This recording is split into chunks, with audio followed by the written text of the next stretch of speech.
கிறிஸ்துவில் பிரியமானவர்களே, ஆண்டவராகிய இயேசு கிறிஸ்துவின் நாமத்திலே உங்கள் யாவரை வாழ்த்தி ஆசீர்வதிக்கிறேன். இந்த நாளுக்கென்று தேவன் நமக்கு அருளி இருக்கும் ஜீவ வார்த்தை சங்கீதம் 138 8வது வசனம். கர்த்தர் எனக்காக யாவையும் செய்து முடிப்பார். கர்த்தாவே, உமது கிருபை என்றும் உள்ளது. உமது கரத்தின் கிரியைகளை நெகிழ விடாதிருப்பீராக. என கேட்கிற தேவனுடைய பிள்ளைகளே, துன்பத்தின் நடுவில் நடந்த தாவீது தேவனை நோக்கி முறையிட்டு மகத்தான மறு உத்தரவை பெற்றுக்கொண்ட போது ஏறெடுத்த துதிப்பாடல் தான் இந்த சங்கீதம். இந்த சங்கீதத்திலே, அதாவது 138ஆம் சங்கீதத்திலே தாவீது தனக்கு தனிப்பட்ட முறையிலே வெளிப்பட்ட தேவ கிரியைகளை 5 விதமான கிரியைகளை வரிசைப்படுத்துவதை முதலாவது நான் உங்களுக்கு சொல்ல விரும்புகிறேன்.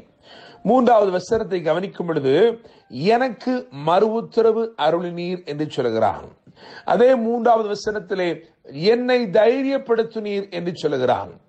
7வது வசனத்தை கவனிக்கும் பொழுது என்னை உயிர்ப்பிப்பீர் என்று சொல்கிறான். திரும்பமாக என்னை ரட்சிப்பீர் என்று சொல்கிறான். 8வது வசனத்தை கவனிக்கும் பொழுது எனக்காக யாவையும் செய்து முடிப்பீர் என்று சொல்கிறான். என்னை கேட்கிற தேவனுடைய பிள்ளைகளே, நான் நம்புகிறேன், விசுவாசிக்கிறேன், இந்த நாள் தேவன் உங்களுடைய வாழ்க்கையிலே தனிப்பட்ட முறையிலே கிரியை செய்கிற ஒரு நாளாய் இருக்க போகிறது. உங்களுக்கு மறு உத்தரவை அருளப் போகிறார். உங்களை தைரியப்படுத்த போகிறார். உங்களை உயிர்ப்பித்து ரட்சிக்க போகிறார். உங்களுக்காக அவர் எல்லாவற்றையும் செய்து முடிக்க போகிறார். தேவன் உங்களுக்கு வாக்கு பண்ணினதை நிறைவேற்றும் காலத்திற்குள்ளே நீங்கள் வந்திருக்கிறபடினாலே அவர் உங்களுக்காக எல்லாவற்றையும் அவரே செய்து அவர் முடிக்கிறதை நான் உங்களுக்கு இந்த நாளில் அறிவிக்க விரும்புகிறேன். மாத்திரமல்ல, இந்த சங்கீதத்தை வாசிக்கும் பொழுது இந்த சங்கீதத்திலே தேவனை தாவீது துதிப்பதற்காக அவன் 3 காரியங்களை அவன் முக்கியப்படுத்துகிறான். இவைகளை நிமித்தமாக நான் தேவனை துதிக்கிறேன் என்று அவன் இங்கே இந்த சங்கீதத்தின் ஊடாக தெரியப்படுத்துகிறான். அந்த 3 காரியங்களைத்தான் இந்த நாளிலே நாம் முக்கியப்படுத்தி தியானிக்க போகிறோம். காரணம், அவைகள் உங்கள் வாழ்க்கையிலும் வெளிப்பட உண்மையுள்ளவராய் தேவன் இருக்கிறார். அதே காரியங்களை தாவீது எது நிமித்தமாய் தேவனை துதித்தானோ அது நிமித்தமாய் நீங்களும் நானும் கூட கர்த்தரை துதிக்கும்படிக்கு அவைகளை உங்கள் வாழ்க்கையிலும் வெளிப்படுத்த தேவன் சித்தமுள்ளவராய் இருக்கிறார். எனவே அந்த 3 காரியங்களை நான் உங்களுக்கு இந்த நாளிலே வரிசைப்படுத்த விரும்புகிறேன். முதலாவதாக 2ஆம் வசனத்தில் அவன் சொல்கிறான், உமது பரிசுத்த ஆலயத்துக்கு நேராக நான் பணிந்து உமது கிருபை நிமித்தம் என்று சொல்கிறான். உமது கிருபை நிமித்தம். எனவே முதலாவது உமது கிருபை. அவன் கர்த்தரை துதிப்பதற்கு காரணம் சொல்கிறான், அவருடைய கிருபை. அவருடைய கிருபை நிமித்தமாகத்தான் நான் துதிக்கிறேன் என்று சொல்கிறான். என கேட்கும் தேவனுடைய பிள்ளைகளே, சங்கீதங்களின் புத்தகம் 89ஆம் அதிகாரம் 20ஆம் வசனத்தையும் சங்கீதங்களின் புத்தகம் 78ஆம் அதிகாரம் 71ஆம் வசனத்தையும் வாசிக்கும் பொழுது நாம் ஒரு காரியத்தை கண்டுகொள்ளுகிறோம். என்னவென்று சொன்னால், இந்த கிருபை அவன் விசேஷப்படுத்துகிறதுக்கு காரணம் என்னவென்றால், இதுதான் தாவீதை கண்டுபிடித்தது. கர்த்தர் தமது கிருபையினால் தாவீதை கண்டுபிடித்தார். தேவனுடைய பிள்ளைகளே, கிருபை ஒரு மனுஷனை மேன்மைப்படுத்தும்படிக்கு அல்லது ஒரு மனுஷனுடைய வாழ்க்கையிலே தேவ திட்டத்தை வெளிப்படுத்தும்படிக்கு அவனை கண்டுபிடிக்கிறது.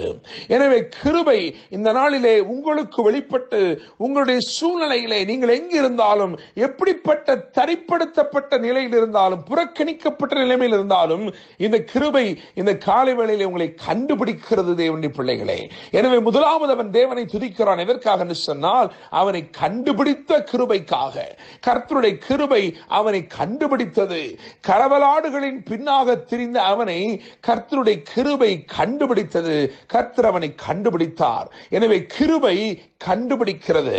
இரண்டாவதாக அதே 2ஆம் வசனத்திலே சொல்கிறான், உமது உண்மை நிமித்தம் உமது நாமத்தை துதிப்பேன் என்று சொல்லி. இரண்டாவதாக அவருடைய உண்மை. என கேட்கும் தேவனுடைய பிள்ளைகளே, கண்டுபிடித்த கிருபை என்று நான் முதலாவது சொன்னேன். இரண்டாவதாக உறுதிப்படுத்தின உண்மை.